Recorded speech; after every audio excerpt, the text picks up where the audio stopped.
seats, so we'll get started.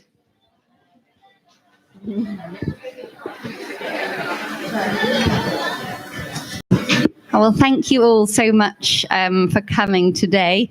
Come on in. There is an entire bench at the front here for any keen beans, front row seat, especially if you're behind a pillar, which we were aware of, is unfortunately positioned. If you'd like to move closer to the front, there are quite a few seats over here and also over this side here, as well as the front row. Come on in.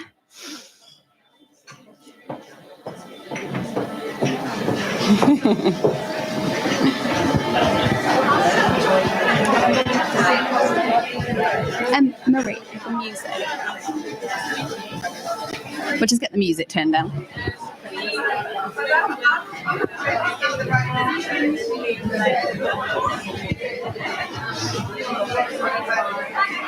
Great, thank you. The dance music in the background was quite nice, but maybe save that for this evening.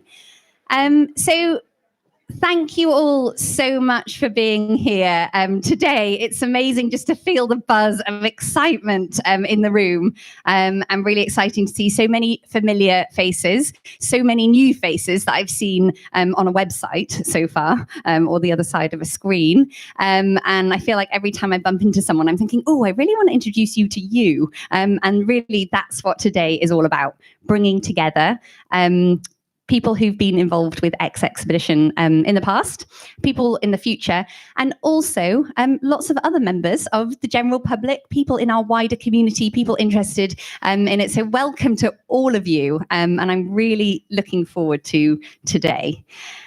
Just to give a quick overview for those of you in the room who don't know really what eXXpedition is all about. It began back in 2014. I'd spent a few years at sea studying plastic, also looking at the fact that plastic was breaking into these tiny fragments and potentially getting into the food chain. I mean, we were finding it inside fish. I then met Lucy Gilliam at the front here. Stand up for a minute, Lucy. Yay! Lucy Gilliam, co-founder of eXXpedition, along with myself back in 2014. And we got together and thought, we really want to know more. There's so many unanswered questions about unseen microplastics, unseen toxics, and women, and the connection between all of those things. We had more questions than answers, so we set up eXXpedition to try and find out more. The first voyage was to sail across the North Atlantic Ocean at the end of 2014. We have a few members of that first crew in the room with us today. Thank you very much for coming along. And since then, it's grown and grown. And what began as really a journey to find out more about the impact of these toxics on our bodies, the fact that a lot of these chemicals that we've been finding in the sea as pollutants are endocrine disruptors. They mimic our hormones. And for us girls, having these chemicals inside us is not good news when we're trying to have a child, and also the way we can pass them on to the next generation. But what happened on that first voyage was amazing and unexpected. There was this incredible power of bringing together an amazing group of women, and the bonds they formed, the help they gave each other when they were being seasick for the first couple of days, and then the way we saw this issue of plastic together, and the bonds that were formed and all of the projects that happened following that. And we thought, wow, there's so much power in the camaraderie between women. Let's do this again. That doesn't mean that guys aren't welcome in any way. So thank you for all of the men in the room today, because what we realize when we're tackling this global plastics problem is that we all, wherever we come from, whatever we do, whatever our background, we all have a role to play in solving this. So thank you for being part of that today. I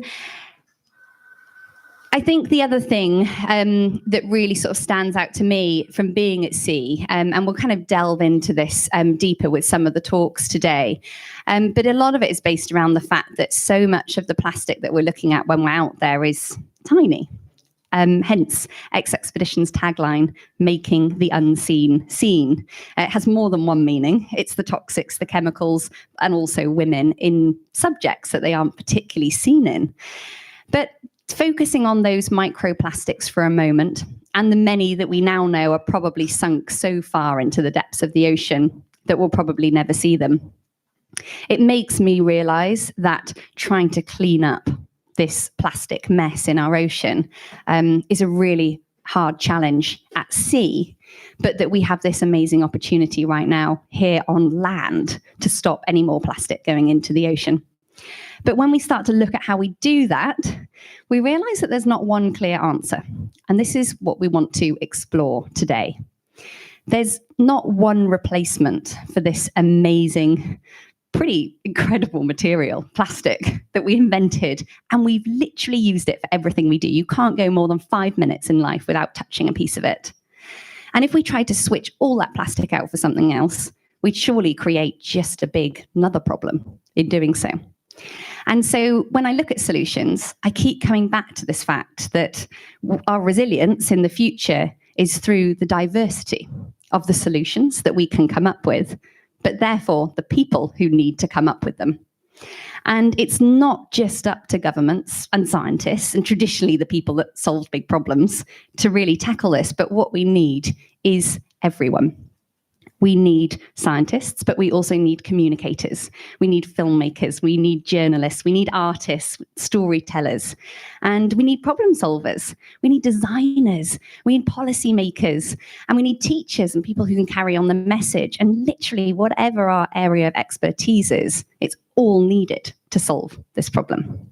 So the theme of today is really delving into our superpowers, the things that make us brilliant and unique, and looking at where they really intersect this problem of plastic, because that sweet spot is the place that we can all make change. And if we're all off in our own fields, in our own countries doing that, but connected as one, as a global community, I really believe we can solve this problem. So the schedule for today, first up this morning, I'm just going to quickly get my notes out so I remember it all right. We're shortly going to delve into some talks from past ambassadors who were actually with us just 1 year ago in the North Pacific. We're going to hear from 4 of them and their stories of how they're using their superpowers to create change around plastic. We're then going to go into a workshop so that everyone can just get to know each other. We have got a challenge today in this room. This is our space for the whole day, and we're going to be going in and out of group mode. So bear with us, but there's going to be a little bit of hotching around on seats and just kind of all getting stuck in. So hopefully everybody's up for that.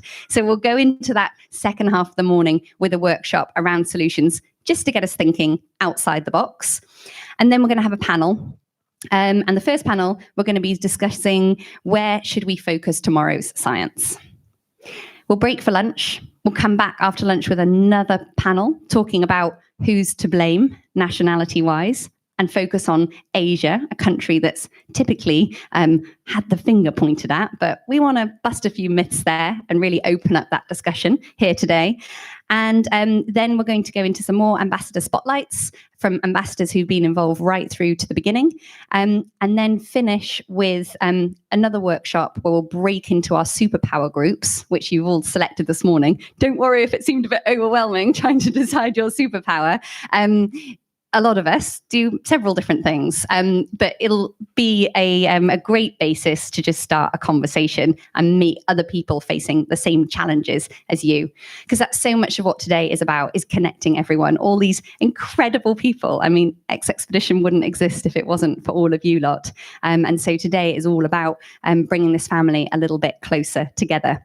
And finally, to finish the day with a bit of a challenging discussion, reaching the unreachables. Who is it out there that we now need to focus our attention on next? Reaching the unconverted rather than this audience, which I'm sure is pretty much already converted. So we'll get to that at the end of the day and lunch in the middle. I just want to share, for those of you who haven't seen it yet, maybe not. I might show that in a bit.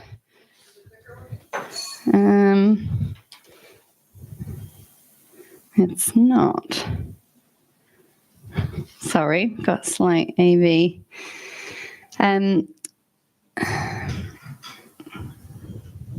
But no problem. Shall we have our first speaker come up on stage while we sort out the AV? Emily Duncan. Here she is. Dr. Emily Duncan, aka Dunkers, sailed with us across the North Pacific from Hawaii to Vancouver last year. We're just going to pull up her slides. Ooh. We'll pop you over here. Do you want to just check it is moving on? Yeah. Great. Great. All right. Thanks very much. There's your clicker. So I'm going to pass you over to Emily. Right. Not used to talking to a microphone. I feel like a pop star. So yeah, I'm Dr. Emily Duncan from the University of Exeter. I'm a postdoctoral researcher now, and I was lucky enough to sail with eXXpedition North Pacific last summer. Oh, this is going on without me. It's not, yeah. Today, I'm going to give you a quick overview of my research from my PhD and how that links into the eXXpedition trip last year. So all marine wildlife is now affected by plastic pollution through... can we get the automatic thing off?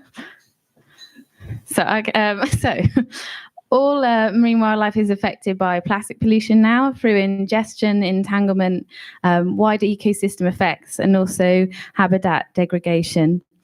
And marine turtles are particularly vulnerable species because of their complex life cycle, their multiple use of marine habitats, and their large migratory behavior. So back in 2015, me and some colleagues looked at a review of all of the known impacts on sea turtles, and these were numerous, but there were also many knowledge gaps, which I tried to fill during my PhD.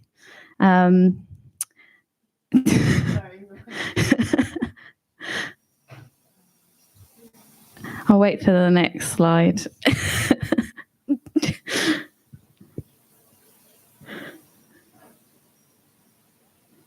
got it done. I'll just do a dance. I don't know. Yes, it's that one. Yes, thank you. Oh, no, this one. Yeah. Is that going to stay? Okay, anyway, so one of the major knowledge gaps is which life cycle of turtles is going to be affected the most. So I've been studying this life stage called post-hatchlings. So these sea turtles have been in the sea for a few months to a few years, and they grow from about this size to the size of a dinner plate, like this one here, where they navigate themselves back to coastal waters to start to breed. So when a hatchling leaves a nesting beach, it drifts in these ocean currents to these convergence zones right out into the open ocean. And this is brilliant for these turtles because it's where a lot of food accumulates and there's relatively less predators.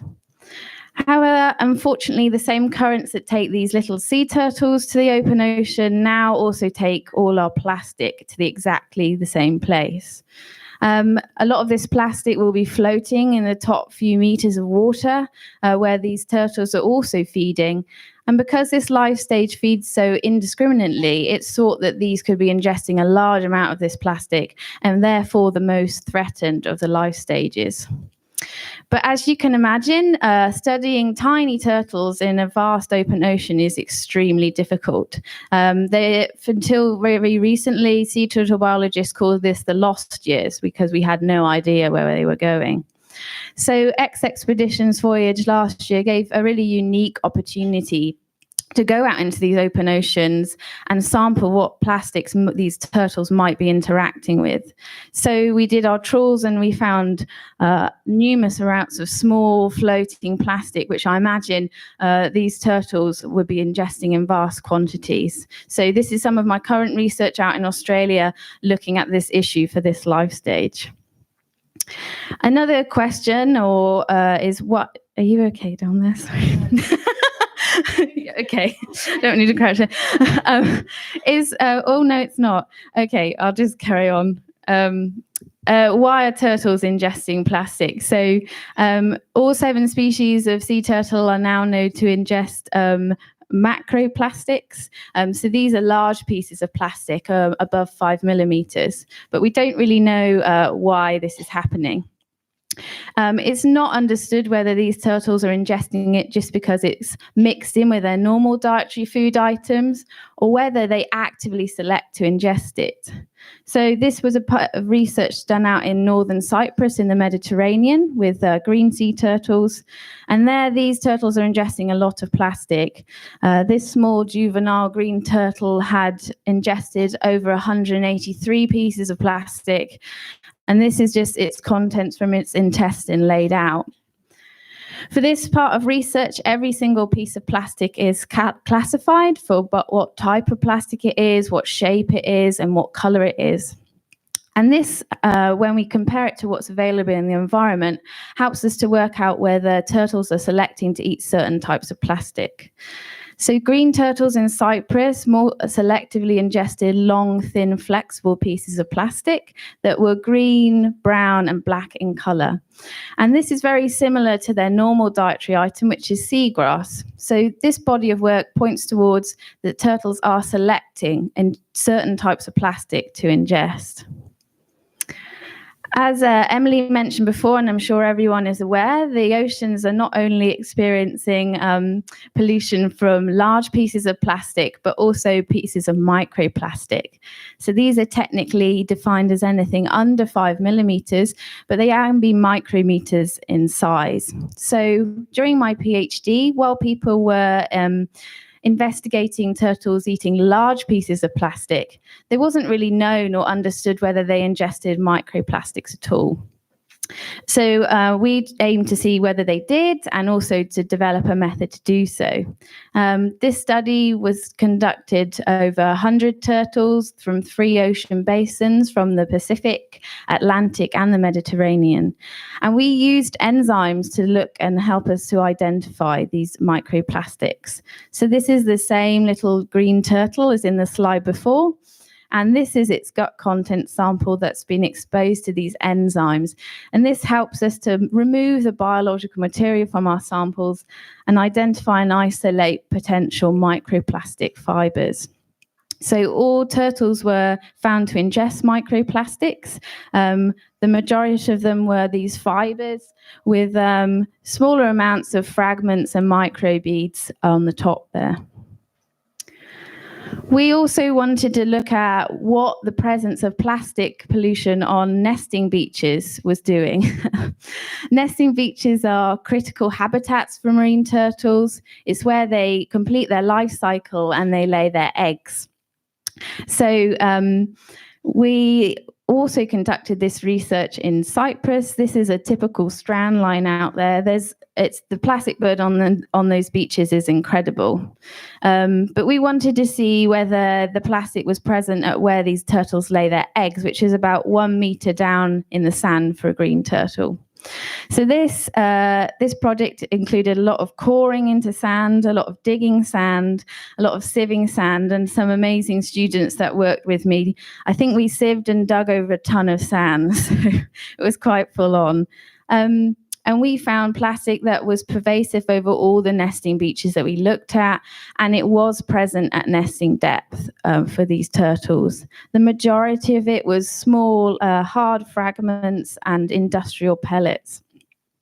And it's thought that if there's enough plastic in this sand, it can change the properties of it and potentially affect the hatching success of these nests.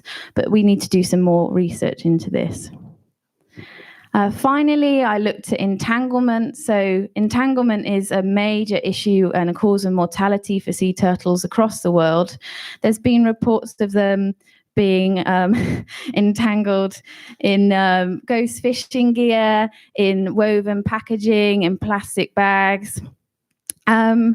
but there was not really a good global overview of what was going on. So we asked experts from around the world, and they reported entanglement in all the turtles. A majority of it was entangled in ghost fishing gear, which is discarded non-active fishing gear that's floating around in the open ocean. Like this leatherback here is entangled in a lot of rope, and these olive ridleys in sort of these massive fishing nets. And this also links into our North Pacific expedition last year. We saw a few accumulations of these huge ghost fishing gear floating around. And we were lucky enough to have an opportunity to attach a satellite tag to one of them. So researchers in Hawaii can understand their movements out in the open ocean. And we got some really good data from that now. And actually, I think it's also been picked up, hasn't it? So we knew it was, and it's now been removed, which is incredible. So I'd just like to thank all of my funders and co-authors and collaborators for all the work I've just spoken about, and also eXXpedition for allowing me to have the opportunity to sail with them last year. And it's just great to be in the room with all these people that want to make a change to this issue. So it's an issue that I care about, and it's why I work towards it, to be on a nesting beach with very healthy sea turtles laying their eggs in some plastic-free sand. So thank you very much. Brilliant. Thank you so much, Emily. That was absolutely fantastic. Sorry you had the advanced presentation style there with the clicker getting ahead of you. Next up, we've got Sally Earthroll. Sally is going to talk about education. We're also going to just quickly try and get the auto slide off. But Sally, if you want to come on up, and we'll get your slides up as well. Has anyone got a question for Emily about her work while we're waiting? Yes. Is she going to use... Sorry, you're behind the pillar. Are you going to use any of the data that we collect on this round the world trip to do any research? Yeah, I'm not, but Winnie over here is the excellent new science lead. Winnie, give us a wave, Winnie. For Around the World Expedition, so she'll be using the data for her research projects, but I will follow it very closely. Yeah, and actually tomorrow during the induction day, Winnie will be giving a presentation about all of what's going to happen for the science on Around the World as well. Great, thank you. How are we doing with the presentation? No, that's the surprise picture. You got it. Should I just start without them? Oh no, I don't have to start without them. I've gone back to being Emily Dunkers. So I'm now Sally Earthroll.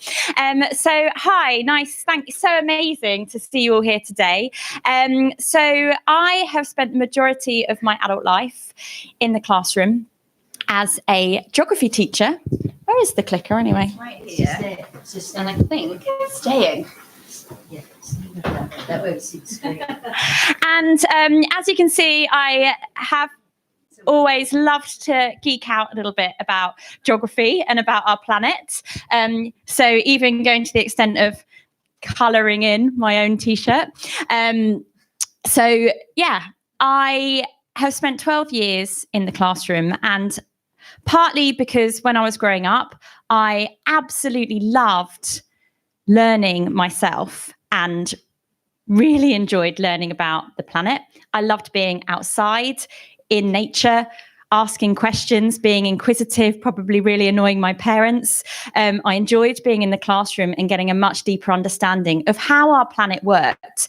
And it was through that I, as a child, started to then understand a little bit more, not just how our planet worked, but then how complex it is and how we might do things and how our actions impact it. And so this was something that I really wanted to go on to not only study myself, but to share with other people. And I chose to follow the path of a teacher because I am very passionate about education. Sorry, that's me being passionate about the planet, looking particularly orange. So I wanted to be, sorry? That's so I lived in Indonesia as well. So this is one of the volcanoes in Indonesia, and I hadn't done my due diligence, health and safety on my little trip away, which was a field trip recce. And I woke up in the morning at sunrise and thought I'd walk up the hill to have a look at the volcano, and I was, oh my God, it's erupting! I've been sleeping next to an erupting volcano without knowing. So that's Mount Bromo in Java in Indonesia. So very passionate about the planet, very enthusiastic, and I'd say enthusiasm was definitely one of my superpowers, but enthusiastic about understanding about how our planet worked as well. So not only being able to go and see these beautiful great geographical features both on land and at the coast and, you know, out in the ocean, but understanding how they worked. And this is me with a live seismometer, which kind of tracks the seismic activity, so the kind of shaking and volcanic and earthquake activity in our Earth. And I think that enthusiasm was something that helped inspire the students to want to learn about the planet, but also taking them outside to show them volcanoes again. I was in Indonesia. There's a lot of volcanoes. Best homework ever was getting the students to bake a cake to demonstrate the model of a volcano. And part of that was because they were obsessed with using polystyrene to make any models that they did in the classroom. So I was trying to come up with them with ideas of different things they could use. And this was something that was totally easy to get rid of at the end of the day. And they did a fantastic effort at making cake volcanoes, which led to a very great Friday afternoon double lesson.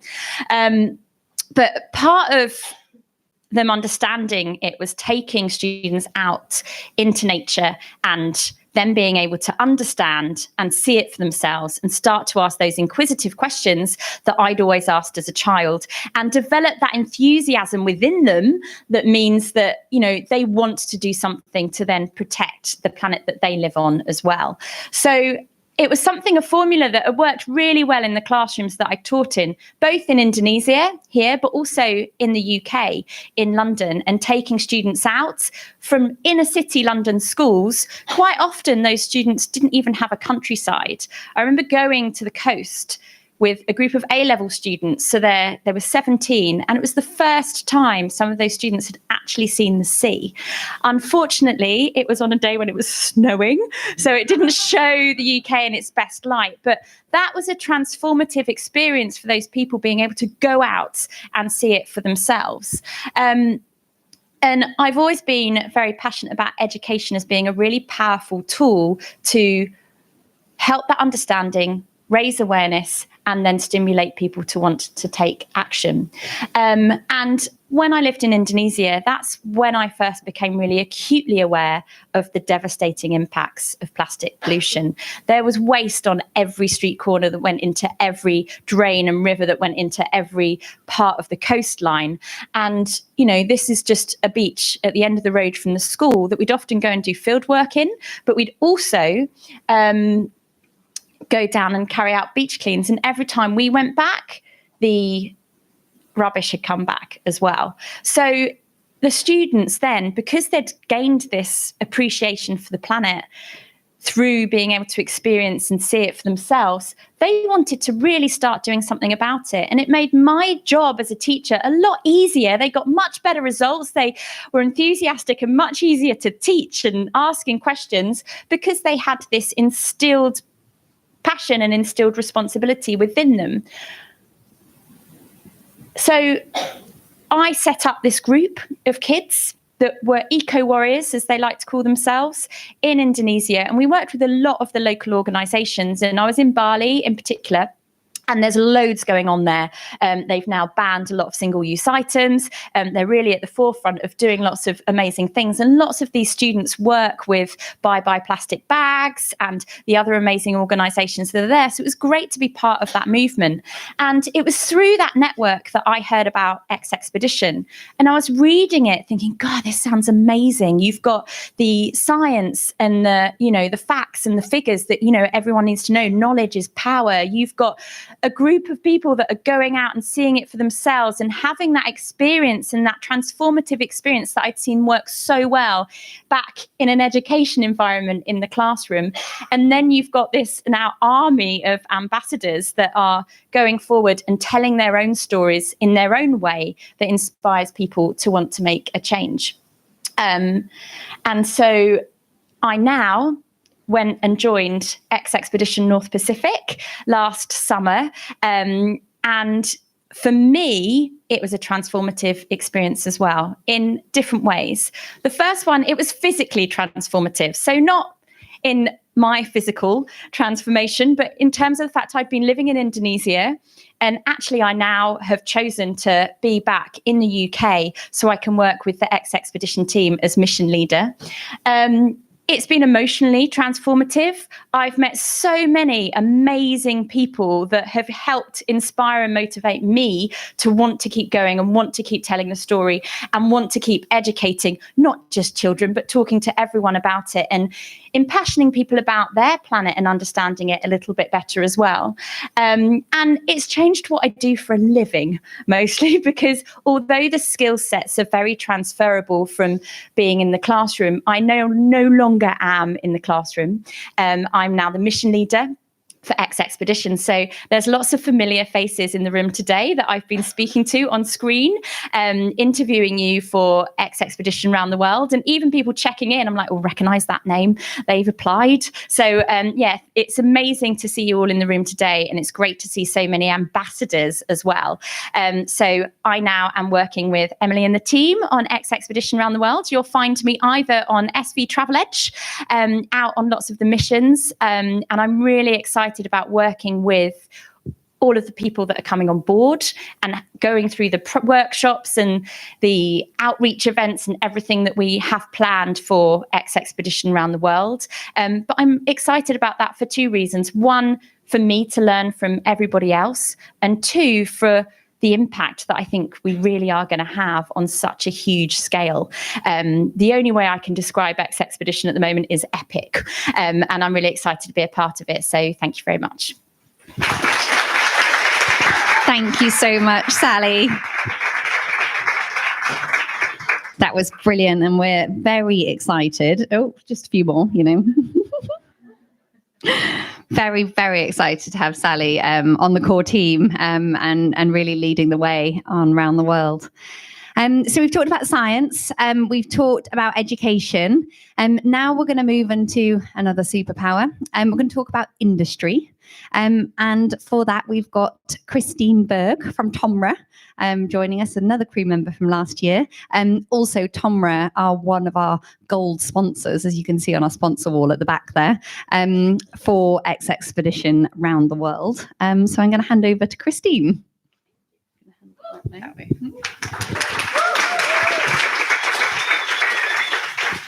Good morning, guys. Feeling good? Yeah. Pumped? Excited? Yeah. Caffeinated? Okay, awesome. That's how I feel too.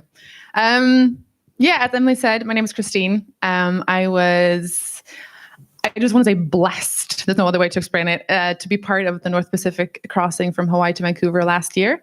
And I work as a circular economy advisor, which is pretty neat, for Tomra. I also brought a machine with me that we can play with a little bit later if you want to, and I'll explain what it does and why it's here. Right, so I'm in the way? That way.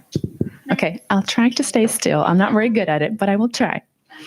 So yes, I'm a circular economy advisor for Tomra, and it's kind of like a catchy tagline, but for a lot of people, doing good and making money is two separate things.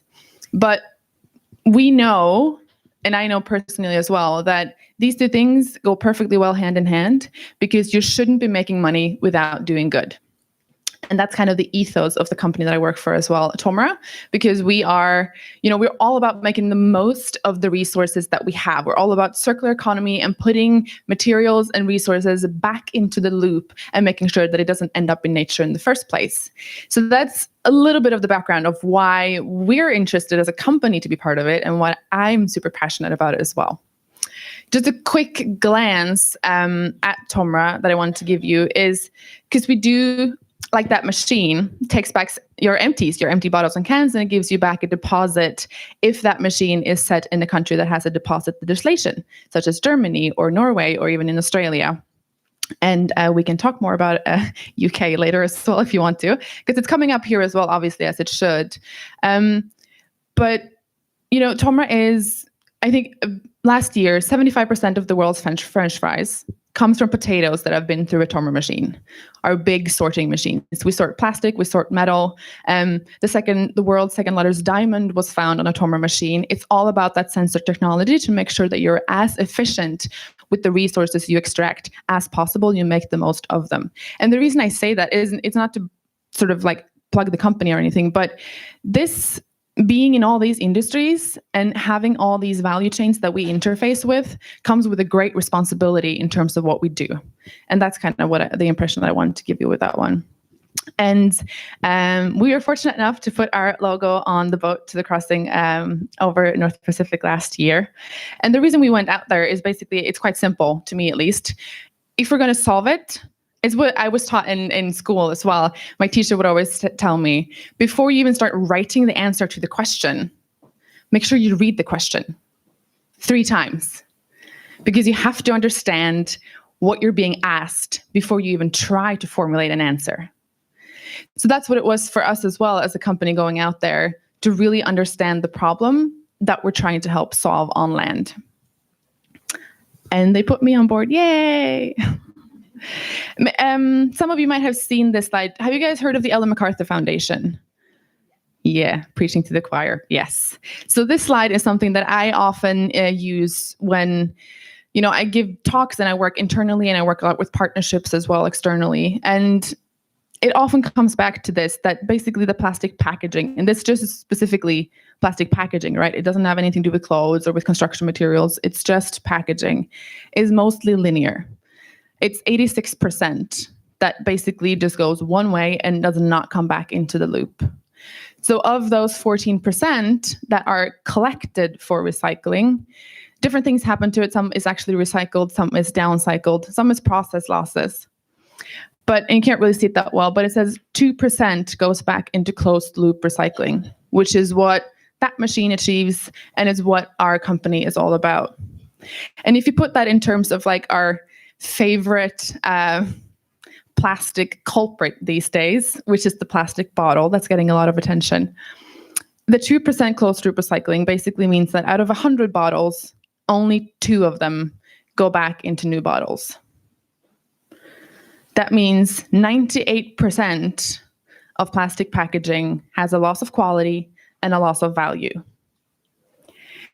And that is, one thing is that it is obviously detrimental to the environment, and that it is a real challenge to the systems that we have on land. But this is also the foundation of the business case that we work with. Because that is a picture from the Great Pacific Garbage Patch of one of the samples that we took that you might have seen on social media and whatnot. And in addition to being heartbreaking and incredibly frustrating to see, to me, that represents also a loss of value. This is just us not caring about what happens to the material after we're done using it.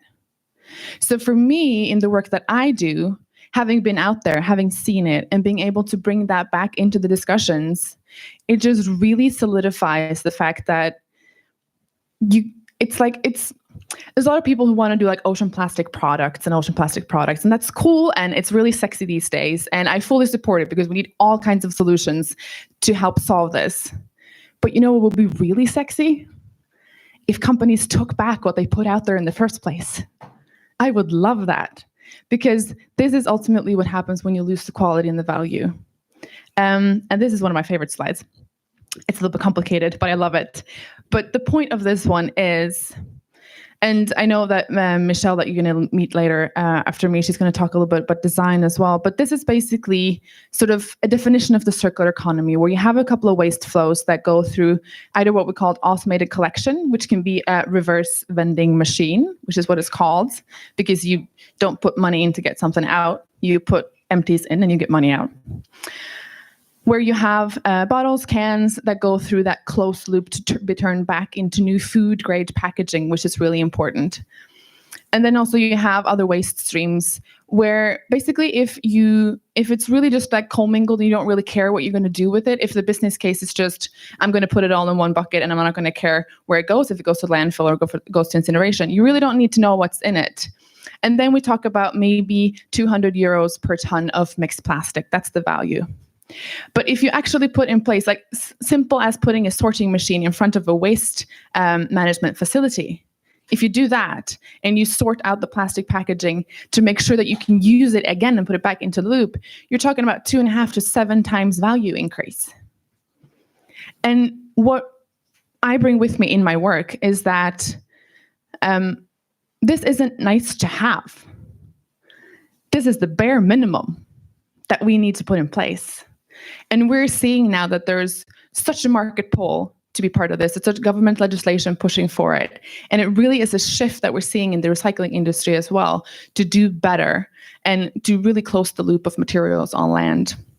And one of the really neat things about coming from Norway and having had deposit legislation there for a while, like we've grown up with it and we're used to it, and it's just part of what we do every day when we go grocery shopping. And, you know, speaking to how that whole value chain comes together. One thing is working with plastic recyclers, but working with designers and plastic producers as well, that you can recycle bottles back into new bottles.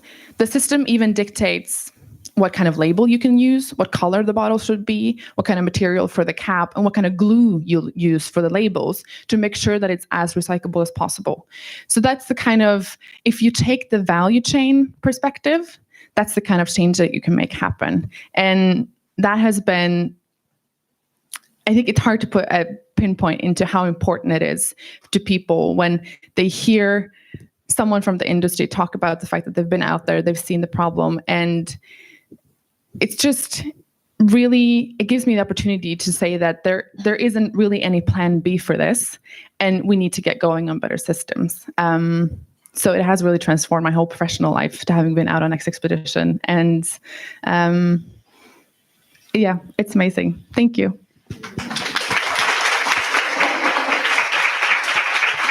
Thank you so much, Christine. That's really fascinating to see from such a different perspective how important this research is. Have we got one question? Sorry. Let's do a quick one. I'm just wondering about, because I'm from Germany, so we also do this recycling. And Yeah. I'm just wondering, what are the actual numbers that are comparing to the UK? So the UK with the 2 bottles out of 100 that are actually recycled properly and made into new bottles. Like, what is it in Germany and Norway compared to here, where we don't have a system properly in place yet? Yeah, good question. Thank you. Did you guys all hear that? The gist of it? Yeah.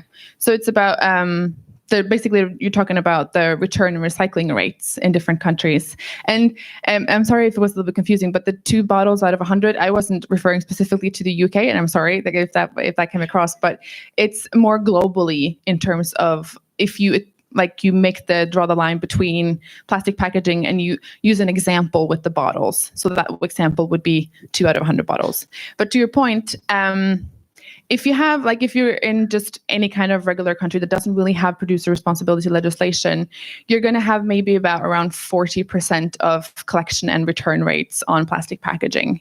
But in Germany, you're always a little bit ahead of the curve, and I can say that because I'm part German myself. But in Germany, it's about 97% collection rate of plastic bottles and cans.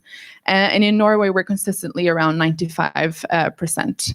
So if you have the right legislation in place, it's really, really effective because you need a good system to sign it. You need someone to think about the whole value chain of it to set it up and make it mandatory to take back what you put out on the market. So there really is a difference there between legislation and good systems, and if it's just more haphazard, yeah.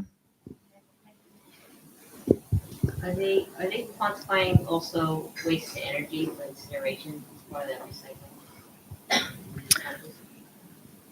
You mean the 97 and 98? That speaks specifically to bottles and cans that are being collected. So beverage containers that are being collected and put back into the system. And I can't really say exactly. Some of it probably goes to incineration. I know that in Norway, a part of it goes to incineration as well. Because that market, which we're trying to build for recycled content, still needs to grow a lot. There's a lot of I want to say confetti and nice words, but still need a lot of implementation in terms of putting it back into products on the market. That is a big problem, isn't it? That countries do claim really high recycling rates and they're actually incinerating. And so you do have to dive into the figures and be really clear. And, you know, it shouldn't be like that because we've got regulations that have a hierarchy. And so this form of recycling should be at the top. But it's more happened in Sweden, I think, is one of, that's the story I see on social media where they claim all the time and it's actually bullshit. So it is a matter of how you measure it and if you incorporate, because recycling has had a bad reputation now because we've seen that incineration, which is basically completely one where you just burn the material, is considered also recycling. But what we're seeing now with the single-use plastic directive from the EU and the EU plastic package that is coming out is that they're not only increasing the targets for what you need to collect and what you need to put back into the loop or collective material, but they're redefining the definition of recycling as well. So you're going to have to collect a lot more material because you're not measuring on the input into the system, but you're measuring what plastic is actually coming out on the other end. So you're going to have to increase almost twice as much collection to get to the definition of recycling on the other end, if that makes sense. So it is changing, but these systems are really ingrained and it takes a while. Yeah, but we're getting there. Yeah. We'll keep moving. Yeah, I can keep talking forever, but I kind of want to put Michelle on stage as well because I want to hear from her. Great, thank you all. Thank you for your questions. Thanks, Christine. It's so great that we've all got so much to ask and talk about today, and of course that's why we want the whole day to do it.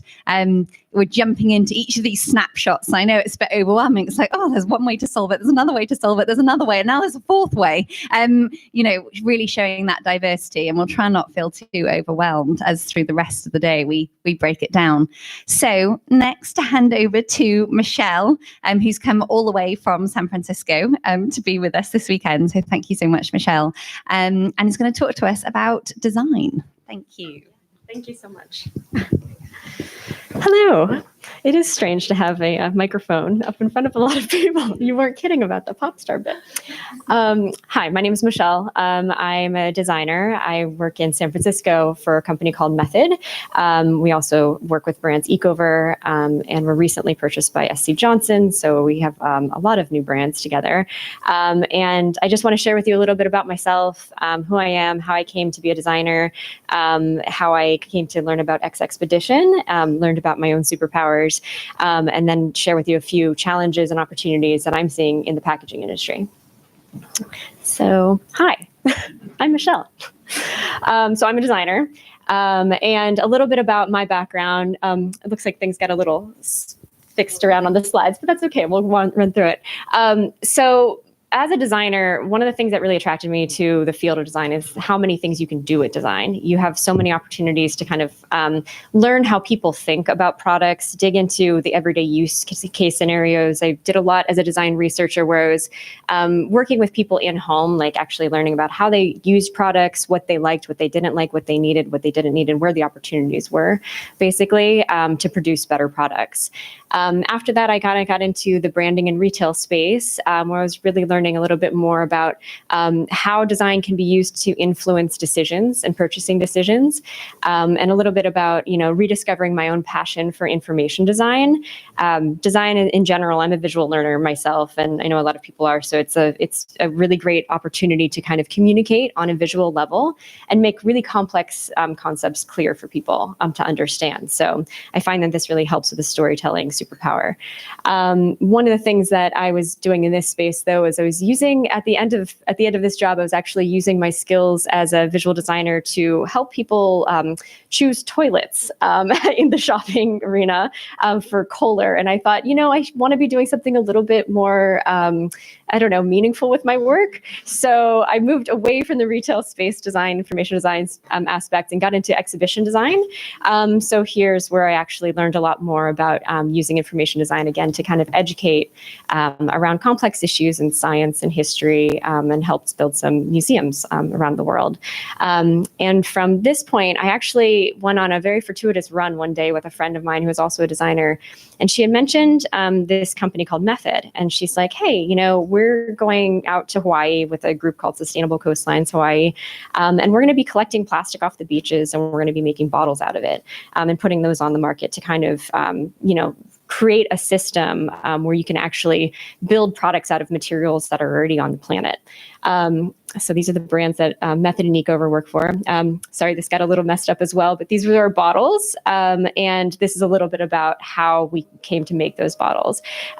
So obviously creating more bottles out of ocean plastic is not the solution, but to the ultimate problem. But this happened in 2011, and we were all about just like raising awareness at a time where people weren't talking about it quite as much. So putting bottles on shelves that had a little tag on there that kind of explained the issue, making people aware that there's this problem in the ocean, that there's this material on the planet that we can still use, and we created like a value stream for that material, and then made the bottles and put them on shelves. So hopefully teaching a little bit and having that education piece. So from I'm currently a product and packaging designer with Method and eXXover. And really it's for where I am in this place in my design career, it's all about learning how I can be internally affecting change. So really everything about, the ocean plastic issue is because of this work, I was actually turned on to it and learned a lot about it. At the same time, I was volunteering at a place called the Marine Mammal Center in Sausalito, California, where I was seeing a lot of animals being entangled in nets and ingesting plastic. And so the issue just kind of like was surrounding me in my life in so many ways. That's when I actually went along and I was looking on Instagram, on Facebook, and I came along Emily's post of her great TED Talk. I think it was in Ubud. And it was absolutely amazing. And just she had mentioned eXXpedition, Googled them, found out that they had a great trip coming up in the North Pacific and applied, and was incredibly, incredibly, incredibly grateful to have gotten on the boat. So I was on the North Pacific 2018 leg one with the lovely ladies that you saw talking up here today. And what this experience did for me was completely transformative, is the only way I can put it. There's something about being a designer and working with this certain material every day, this plastic material, and then actually pulling a trawl out of the ocean with over 1,000 pieces of microplastics in it, and seeing that, that's the away, that's where our material goes to, as it, washes down streams and ends up in the ocean, and it becomes this material out in this place where there are no people, but all of our remnants are there. So it was very emotional for me, and it really kind of just like switched something in my brain and made me realize, it kind of coalesced what my mission is in life now, and that's to make a difference in this issue. So I currently still work with Method and eXXover, and I work within the industry to try to affect change. So a little bit about the superpowers that I've learned about myself from the eXXpedition experience. It's kind of twofold, right? So there's like two sides to one coin. It's about the superpower of being a visual communicator. And that's all about educating others and raising awareness about the issue, because not everybody, we all know in this room about this issue, but there's many people out there who don't think about it. I come from the Midwest in Ohio in the US, and I have to say that there's like not even recycling facilities in some places. I still go back for family picnics, and we eat off of plastic, plates and with knives and forks and everything. And it's just not, the awareness isn't there as much. So I still see a huge need to raise the awareness, especially back in the States. And then also the superpower of being a product designer and, hopefully having the goal of developing better solutions within the industry. So a little bit about what I've been doing since the eXXpedition trip. I was, as a visual communicator, I've been trying to raise more awareness internally in my office. I've started an ocean plastic speaker series. So kind of started it off with kind of sharing my own experience with eXXpedition, and then inviting in others from the Bay Area and others within our company to kind of talk a little bit more about the long-term innovation approach that we're looking into to find alternatives to plastic, single-use plastic in particular. So there was a really incredible woman that we actually invited in, which I can talk about a little bit later, but her name is Molly Morse, and she's working on some great new alternatives to biodegradable plastics that are made from ethanol, so using waste to create something that's useful. And, obviously there's a lot that we still needs to be done in terms of the future life cycle of some of these biodegradable plastics, but there's definitely a lot of people out there who are working towards these issues, and it's been great to kind of start that community back in the Bay Area as well, have some more of those conversations. And then I've also been sharing the expedition story externally with like other companies, like in the beauty space, especially because beauty packaging is really quite an issue where there's a lot of packaging in the beauty industry, and it's a lot more premium and less recyclable, and it's all about just trying to make those products so desirable to us. So trying to talk to more of those companies and share that story as well. And then as a product designer, really realizing that my role as a designer, there's power in it. And as you kind of have this power as a thought leader within the industry. What's so fascinating about that is that there's been this great opportunity for me to kind of see future trend forecasts. There's these great companies like WGSN and Stylus, and it's their jobs to actually go out and like track trends about what's going on in the world and what's in people's consciousness and what's going to affect their purchasing behaviors in 5-10 years to come. And I'm seeing a lot continuously. People are aware of this issue in a bigger way than I'd ever seen before. So it's incredibly hopeful and inspiring, and a lot of desire for reuse and a desire to, get away from the disposable way of being that we've had for the past several years. So the consciousness is raising, and it's a beautiful thing to see. And then I'm also working with obviously cross-functional teams. As a designer, I'm like one piece of a very big puzzle of a team of scientists, material scientists, chemists, sustainability experts, long-term innovation experts. All of these people come together, and I'm just one piece of that big puzzle to help tell the story and create the narrative around this issue. So a couple challenges and opportunities. Again, sorry, the slides are a bit off, but you can read it basically. There's 3 different areas that I'm kind of seeing as the big challenges and opportunities areas. The big guys versus the little guys. So Method has always been a little guy. It started off as a little guy. Basically, what I mean by that is like a challenger company where we could push the boundaries and try new things and innovate because we were so small and we can move fast, and we were able to make things like the ocean plastic bottles. And so we could innovate through speed. And with larger companies like SC Johnson, who recently came in and purchased us, and they're an amazing company as well. They're family owned, so they're not worried about trying to push for profit as much as somebody who maybe be publicly traded.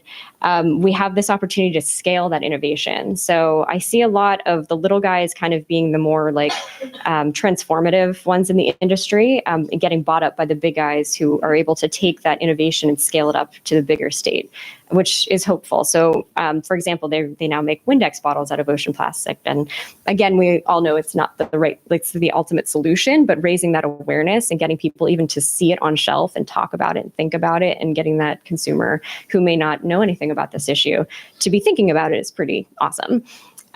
The other area of challenge and opportunity is really about commercialization of new materials. So, developing the new material, and I hate to say this, it's not an easy part, but it's kind of the easiest part in terms of the whole product life cycle, because the hardest part is commercializing it. You can have these amazing new materials, and there are so many being invented. I think we've seen so many like on the market and these great stories. Somebody comes up with an amazing like algae alternative, or I think I read something today about mushrooms, which sounded really cool. The hard part is commercializing it and making it big and making it scalable to the point where companies can actually make large amounts of products out of it. So it does become a numbers game. Unfortunately, it is all a business. And so if there's the hardest part is really getting to the point where we can make, scale this technology and make everything out of it that we want to. That's something a little bit that Mango Materials that I had mentioned earlier is working on. So they're really trying to see how they can kind of scale their technology up. And so it's a lot it's a big challenge, but we have a very robust team working on that internally, and I know a lot of other companies do as well. And there's also some really interesting things that you can do where you can capitalize on systems that are already in place for making other products. This is a really incredible company called Trades for Good. They just have like a Kickstarter right now, and they're basically using aluminum cans, which are somewhat easier to recycle, and the material doesn't downgrade as you recycle it. So it has the opportunity of, using something that already exists and can be commercialized quickly and relatively inexpensively, to make products out of that as well. So we're just kind of looking at all the different options, and you see a lot going on in the industry of using technology that already exists and it already has been commercialized as well. So lots of challenges and opportunities in that space. And I think last but not least, it's about changing consumer behavior. So that's a really big pickle. I think we're all used to basically having this ready for use and disposable products, and how do you change the behavior of somebody to maybe go in and try to refill something or change the use case of a product, even going from like a regular shampoo to like a bar shampoo, something like that. It's a bit of a leap to kind of get people there.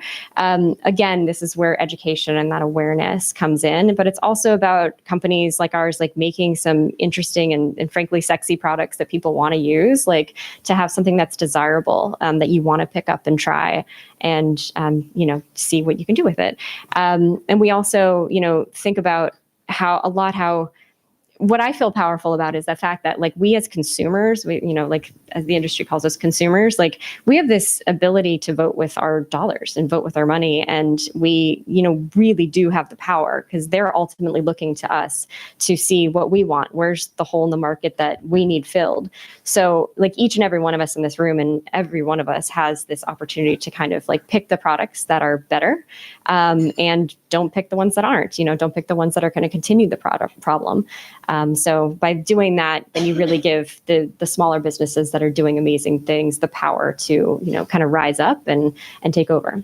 So a couple opportunities that we've looked into with Ecover is this great refill stations that now we have at Waitrose. And Waitrose, it's been a great retail partner. I think that's another piece of the puzzle too, is finding partners that actually will give us this space and very valuable shelf space that they make a lot of money off of, convincing them or getting them to have the same values, having partners that have the same values, where they'll allow us to try out new technologies. So we have these refill stations now, and it's just a prototype at the moment. It's working, but we're learning a lot from it, and you kind of have to iterate in the design field as well. Some things won't work very smoothly right off the bat, so patience is a virtue for consumers as well.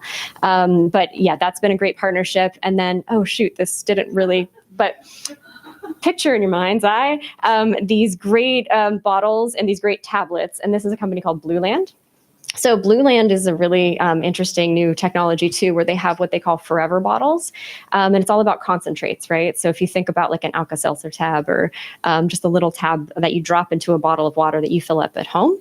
And it's another consumer behavior change, but if you make it really interesting and fun and sexy again, it's also something that consumers want to adopt. And you have this awesome opportunity to ship it everywhere if you wanted to use e-commerce, which a lot of people are moving away from the retail space. So it's thinking about all of those pieces of the puzzle, like how are people buying products, who are our retail partners, who's got the same values, and what we can make in the world. So I think, Christine tapped on a lot of like really important parts about the waste management system as well, and how our products kind of play into that.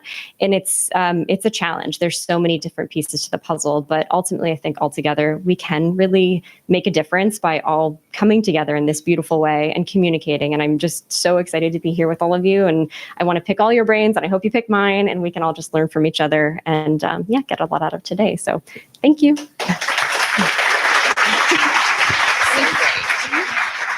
Thank you so much, Michelle. That was absolutely fantastic. I feel like I need to apologize to everyone.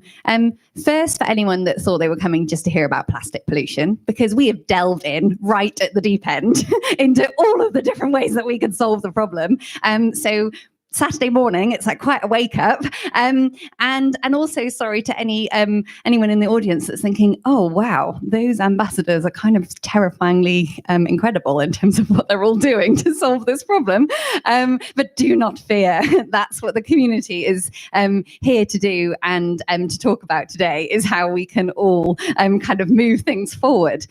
So thank you so much to the four of you for really setting the scene for what today is all about. It's about really talking about solutions. It's getting serious. It's getting complicated. It's really thinking how we're going to do this. We don't want to get too complicated though. What we do want to do throughout the day is kind of break it down into bite-sized pieces, because that is the way we're going to solve it. And that's what we're going to do with the superpower workshops this afternoon, where you will get a chance to have much more in-depth discussions with everyone that you just saw on stage. But next up, before we go for a break, we're going to have our first panel discussion. And just going to scroll forward. Here it is here.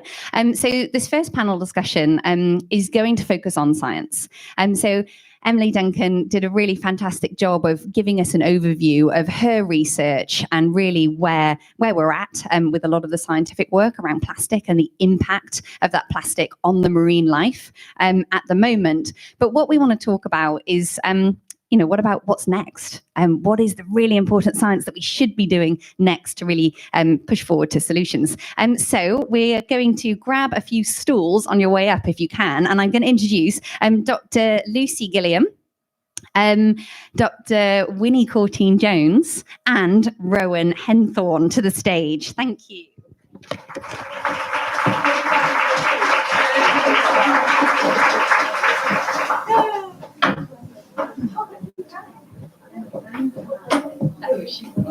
Okay.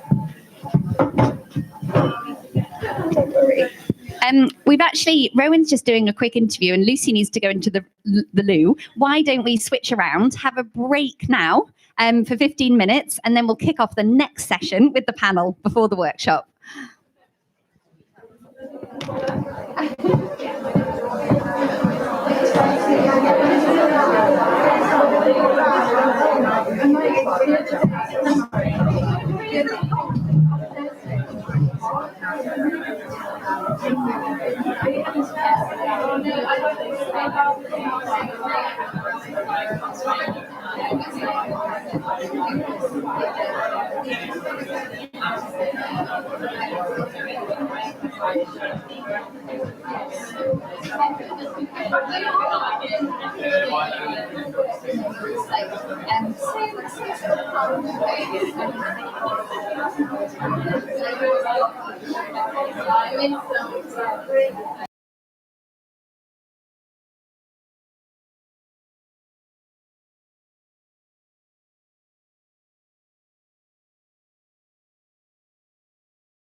I could have come over here, just have a quick chat. Soraya, Lucy, Michelle, Rowan, Emily Duncan, Christine Spitten, Christine Berg, Sally, Winnie, Anne Baker, Siri could come just to have a quick chat with me at the front.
We're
sharing a microphone.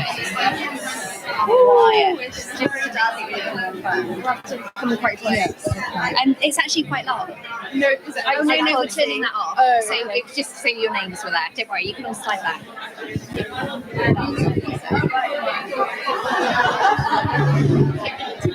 Are you all ready? Yeah. All right.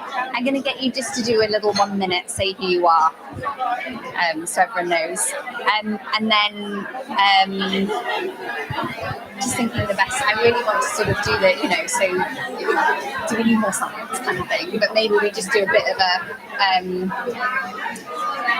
first, like why science is important to understanding the issue. Perhaps. And I want to say also we're not talking about one sort of science. Definitely. So then I'll talk a little bit about.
Kick off this lovely panel talking about science. First, I'm going to have Lucy, Winnie and Rowan introduce themselves, and then we'll fire off with the first few questions, go into a discussion, and then open it up to you lot for any more questions. So first, a quick introduction. Yeah, so I'm Lucy Gilliam, and I'm one of the co-founders with Emily of eXXpedition. Originally, my background in science is as an environmental scientist, and my PhD was actually on soil molecular microbiology, so not really to do with plastic pollution per se, but I kind of started my plastic kind of activism journey at quite a young age, because living between two countries, seeing all of the waste segregation in Germany, and then coming back and being back in my mum's house, and then not being any recycling at all. So it was always an issue that I cared about. But now, as well as kind of still kind of keeping an interest in advising eXXpedition, I work as a campaigner for an organisation in Brussels called Transport and Environment, and I work on the pollution from aviation and shipping.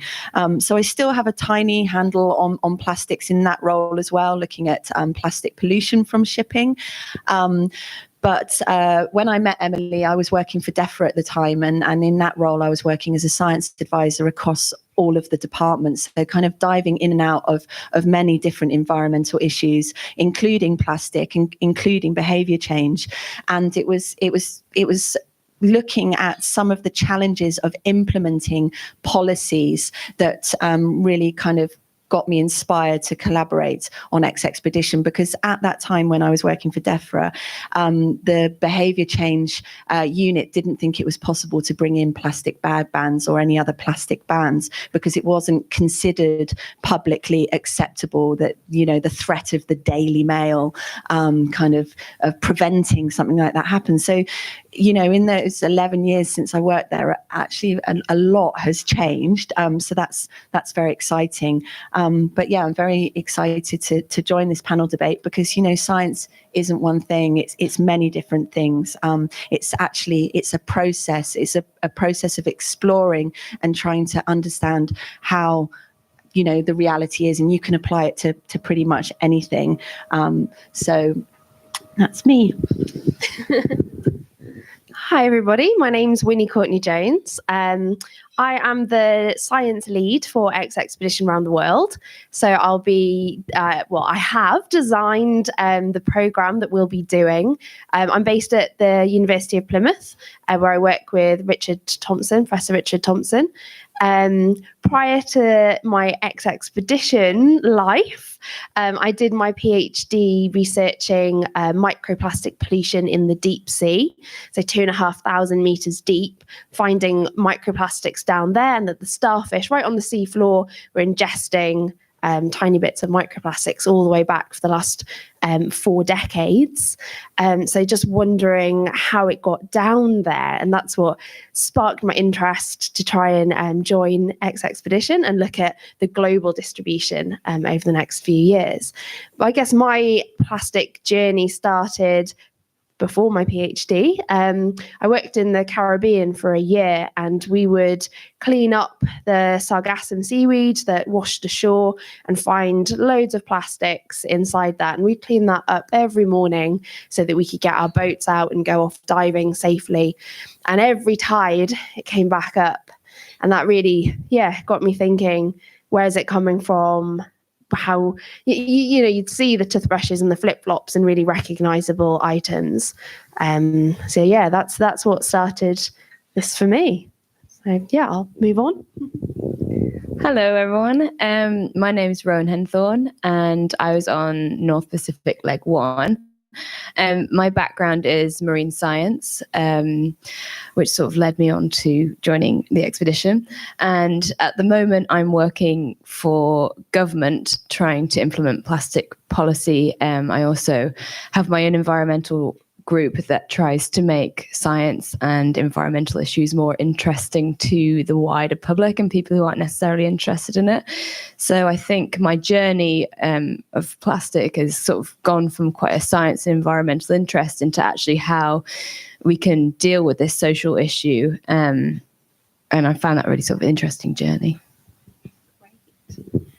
Thank you, guys. So the topic of this panel is to really think about what's next in science. You know, what does tomorrow's focus of science look like? I've got 3 questions for each that I want to kind of kick things off with before we go into the full discussion.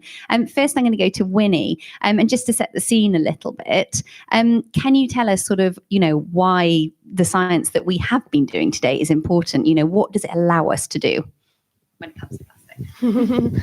Absolutely. There's been a huge increase in sort of the knowledge and understanding surrounding the plastics issue in the last few years and a lot more research into it. Why do we need this? Well, as with anything, we need to understand the problem before we can develop the right solutions. But with every subject, especially one that's relatively in its infancy, there's a lot of questions still remaining, and we need sort of a science focus to address those. So questions that are still remaining that haven't yet been answered. How long does it take for plastics to break up into microplastics, and where do they end up? So there's been research into looking at the distribution of plastics and how oceans transport them, which is needed when we're working out sources, but also where they accumulate and what species might be impacted. But as I mentioned, we know that these larger plastic items are breaking down into smaller and smaller ones, these microplastics. But how they might impact the food chain and how long it takes for them to break down and where they end up are still huge questions that need more investigation. Thanks, Winnie. And Rowan, we've got a lot of science so far to date. What has the science that we've done so far already allow us to do when it comes to working with governments, when it comes to working on community change? How can we use the science we already have to inform that? Yeah, there's a huge body of research out there. And I think particularly for governments, it's really important that they make their policies in an evidence-based approach. So when I was writing the single-use plastic policy for the Isle of Man, there's a fantastic charity on the Isle of Man called Beach Buddies, and they collect data and log it and send it off to OSPAR, but I was actually able to use that information to sort of actually look about what is washing up on our beaches, what are the issues, how can we deal with those specifically. So it's really important that we have that research so we can make practical policy decisions. And then I think also we need to get information for the public so that they can actually understand the scale and breadth of the problem and make it a bit more tangible in people's minds. And I think going forward, we really need to make sure that the science communicates that to people so that they can sort of, I think that'll be key going forward.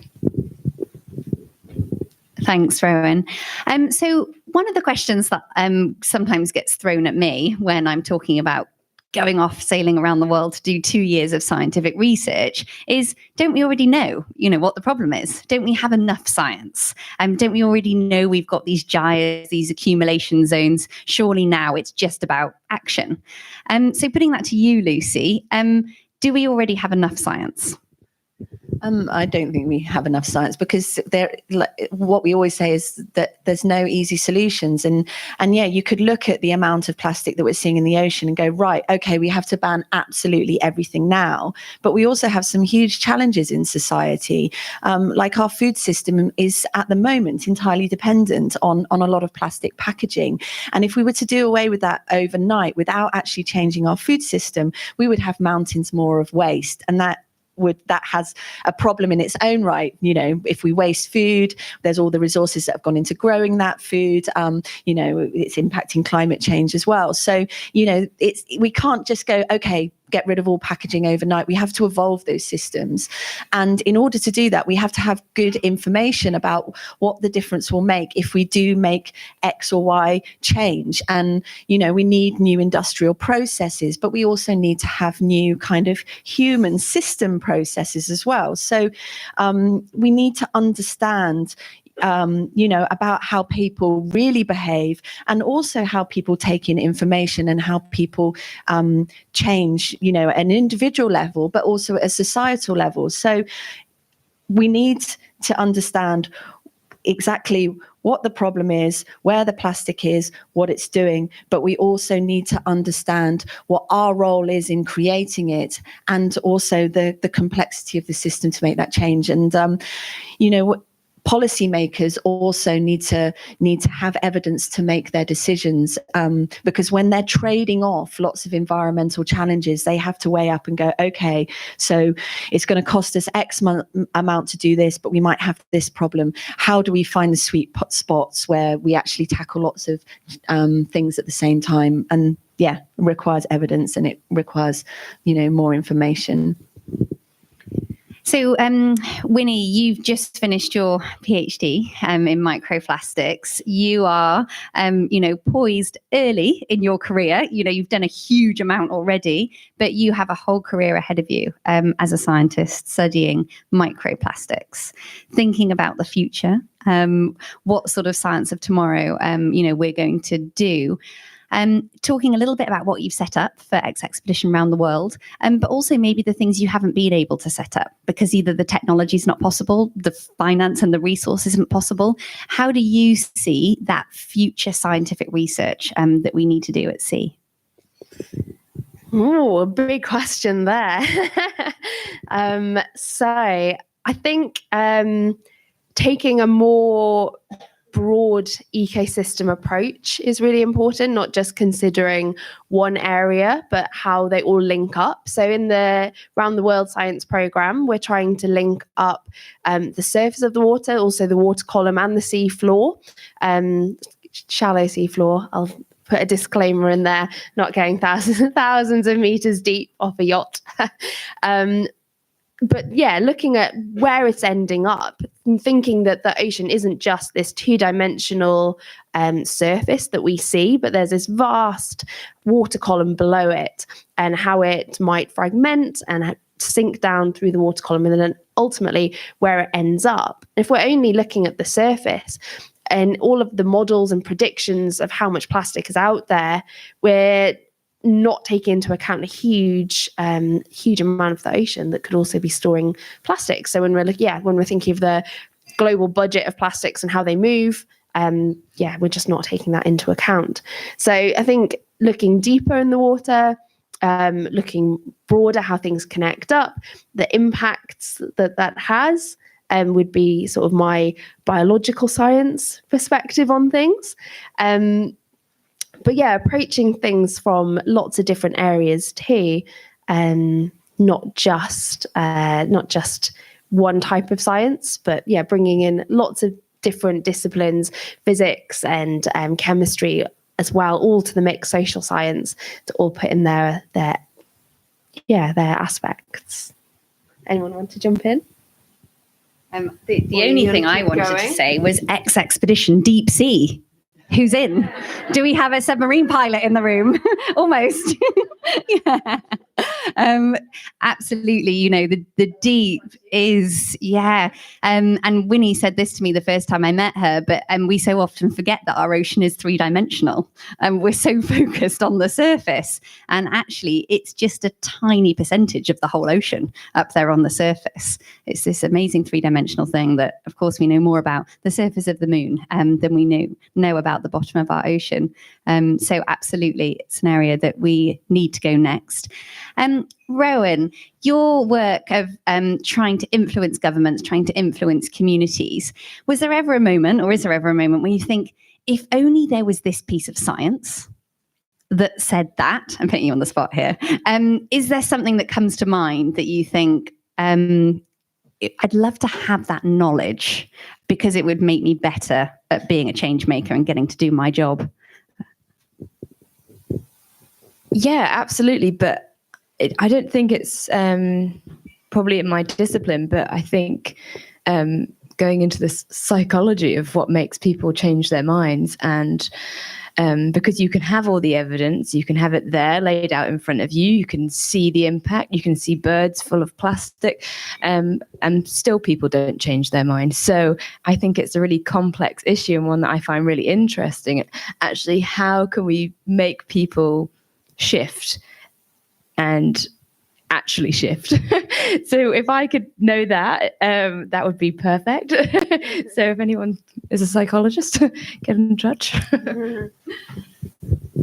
Thanks, Rowan. I couldn't agree more. It's that last piece, and actually Michelle was talking about that in her talk. You know, it's actually getting to that behavioural change, which is really probably the biggest barrier we have. You know, we have all these technologies, we have all these options available to us, but that shift is absolutely key. Do we have any psychologists in the room? Ah, great.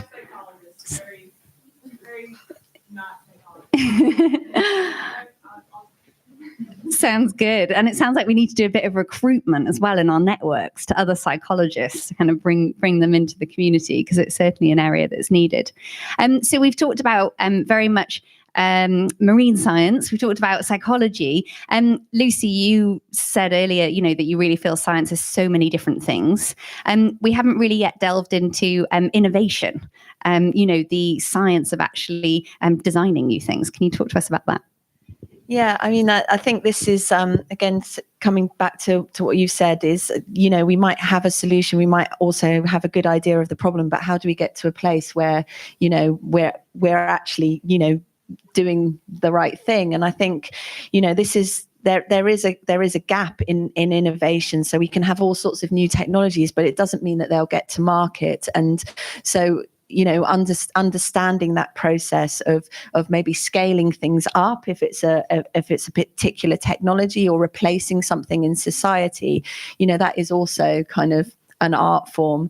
You know, not only do we need to think of bright new ideas, but we also have to get them out there. And you know, and we've got a lot of complexity in society. We've got a lot of diversity as well. People have different needs as well. So we saw with the plastic straw debate over the last year, you know, how things can sometimes go a little bit wrong if you don't take into account what other people's needs might be, and you might face a backlash to something that's a really quite a common sense idea of, you know, if you don't need a straw, plastic straw, don't use one.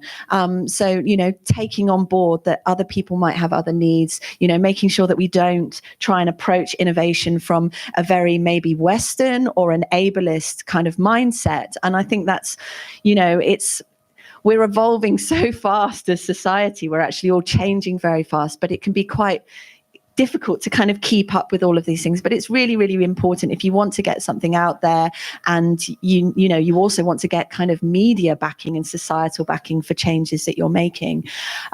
So yeah, the science of innovation is fascinating and a very kind of new art. And I think it's only really in the last few years that that there's more and more focus on it, when people have said, well, in other spaces like climate change, they might be looking at like new energy systems, which seem like, well, why don't we have that everywhere? But you've got all of these different forces that may be working against it. And I think, you know, with plastic, you know, we are also working against some very, very big industry powers. And we certainly, while we have a huge amount of societal interest in the plastic problem at the moment, if you actually look at the figures for plastic production and the number of factories that are being built, you can see that plastic production is going up and up and up. And so, you know, while we have that awareness, we're not making a dent in kind of the industry ecosystem. So, yeah, there's a lot to do there. And yeah, innovation happens at every level. Innovation really actually means change. How do we make change happen? So we also need to make sure that we don't get bamboozled in science or in activism by words that we might not immediately understand. I think something that we can do is when we're scientists or we're specialists in our field, is always try and take a step back and think, okay, how can I communicate this in another way with other words? Because sometimes using other words allows somebody to have that light bulb moment and go, hang on a minute, we're talking about the same thing here, and actually we've done it in this way in this space, and we could think about it in that space. And innovation to me is that moment of spark when you realize, oh, there's something we can try here. And that's why it's so important, this idea of bringing different people together and different skills, bringing people together from different parts of the world with different experiences, because that's how we can find the solutions. And then that's how we can kind of prototype. So prototyping in design is similar to us doing an experiment in science. It's trying something out and then seeing what the result is. You know, it's actually not that complicated. So I think for innovation, let's try and learn each other's languages, and let's try and find those moments for the spark where we can come up with new solutions. Great. Thank you, Lucy. Do we have any questions from the audience for our panel? Yes. Okay. First of all, can you hear me? Yes. Okay, that's great. I'd just like to start with quoting Emily, which sounds like a bit of a sort of strange thing to do, but I went to a conference which was all about sustainable building products, and in the room was mostly developers, builders, architects, and so on. And at the end of them, one of them said, and we had scientists as well that day, and there was a lot about plastic in construction industry, which apparently uses 25% of plastics globally, which is probably anyway. And at the end, Emily was asked, well, what should we focus on? And you paused for a few seconds and you said we should focus on less on the materials and more on the world we want to live in. And I think this, as a test for innovation, is a really good test. Anyway, that's the sort of comment. Can I go on? My question is to do with an idea about the sediment, and thinking about, this plastic going down to the bottom of the ocean, thousands of, which is only, it's only been going on now for 70 years. It's had such a big effect, and the sediment will go on and on and on. So the question is what we are going to put on top of this probably impermeable layer, maybe of plastic. And what I'd like to throw out there is, what do the panel think that we can learn from the past, all those trillions of years of what went before, and in what way the panel might think maybe traditional practices or ways of doing things, ways of making things, maybe we can make more of a benign kind of sediment going forward. And I just throwing it out there, what you might think. Well, I'd say. Don't they say that, this time is going to be known as the Anthropocene, because we're actually going to, and the geologists are now classifying new rock types where plastic has actually melted and combined and fused with sediment. So actually we are very much going to have our imprint on the world for the next million or so years, or whatever that's going to be, whether there is a world or not, I'm not sure, in a million years. But about making, pardon? I got something that sprung in my mind, and we can keep passing back, but we actually had a bit of a mind exercise or a kind of art engagement when we were doing Round Britain, where we were in labs in Scotland, and we had material from beach cleanups, and we were imagining ourselves in like 500 years time being archaeologists discovering this material on a flooded beach, sediments that had been collected from a flooded beach just south of Edinburgh. So trying to imagine what all of these crazy things were that we were finding, and making up quite funny, maybe silly stories about what they were. So we are leaving things behind, and maybe our future peoples might not understand what these products are, and like, why are we carrying water around when we have tapped water, and things like this. Were people just really obsessed with hydration? Did people have were the conditions so much that that it was a real struggle, and things like that. So And then to your other point, which was like, you know, maybe with innovation, do we need to look back and see how we've done things before? And maybe it's a case of not necessarily coming up with new things, but trying to reimagine old practices within modern society. And how do we make that happen? Because, you know, some things that we used to do, people say, well, you know, that doesn't work with the number of people that are in cities now, or the way that people work, or the way that people travel. So I think that's also a good question. A good question also for behavioral scientists is, how do we implement some of the better technologies of the past? Yeah.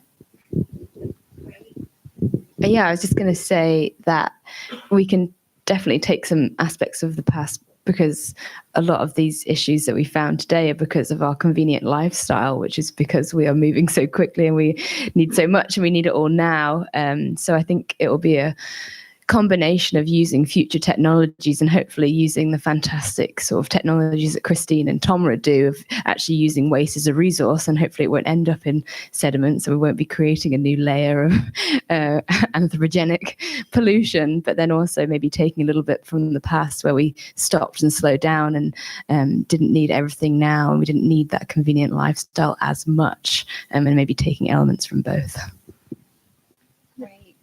Thank you all. I love how a science discussion turns into one of philosophy. I'd love to take loads more questions, but I'm conscious that we need to keep moving on for the day. So hopefully those questions can be asked and answered in the breaks. The next thing that we're going to do is kind of get you all a little bit more involved. Christine's like, can I pull the plate away now? You can. I think first I'd like to do a big round of applause for Lucy, Winnie and Rowan. Thank you. And actually, they will be later, along with Emily, who you heard from earlier, and be part of the science superpower discussion. So if you're in that group, lots more chance to ask questions. Thank you all. Yes, that actually, I think you can leave them.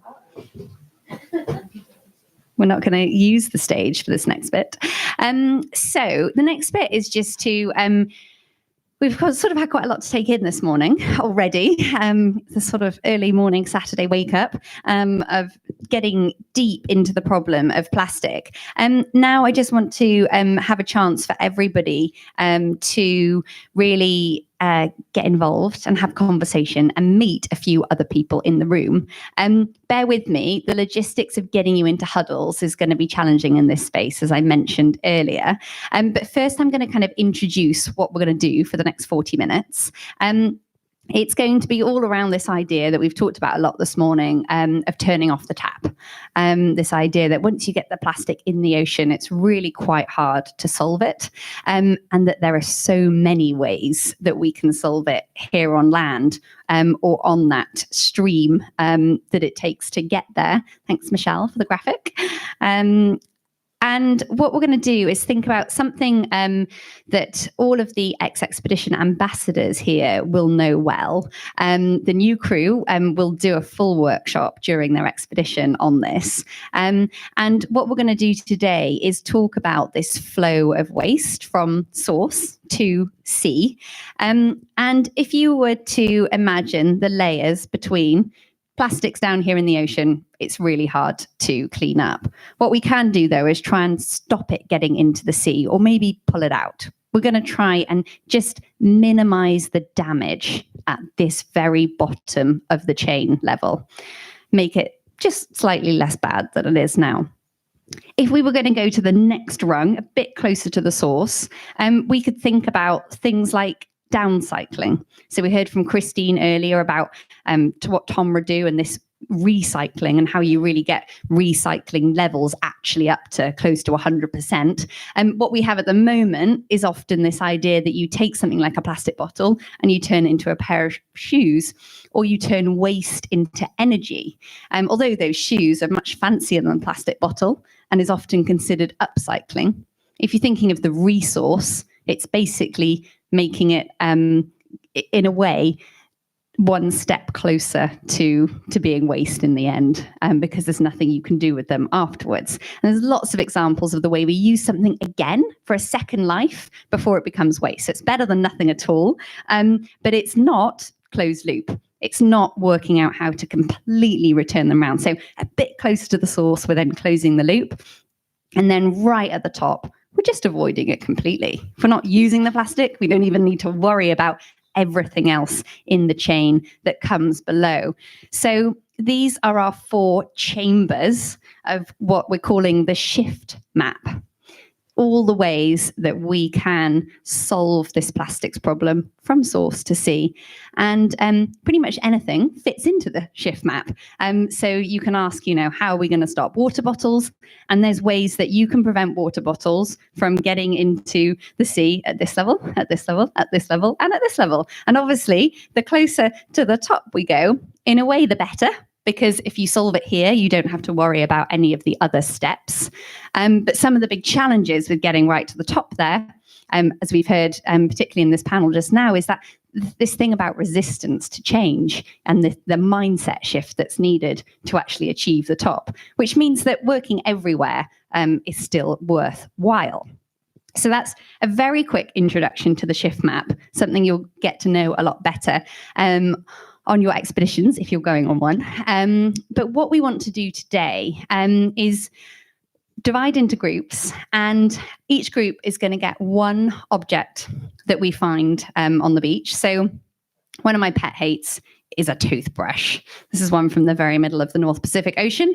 It's lost its bristles, but it's otherwise still intact. And it was actually a toothbrush that I saw 12 years ago floating alongside our boat when I wasn't looking for plastic at all. And I remember thinking, 800 miles from land, what on earth is that toothbrush doing there? But most of all, a toothbrush is quite personal. We stick it in our mouths. And I was sort of thinking, there's no one near me within the nearest 800 miles. Whose teeth did that once brush? It just blows my mind. And then we start seeing all sorts of other things. We see cigarette lighters, we see bottle tops, we see hair combs, pen lids, all these very personal everyday items that end up in the ocean.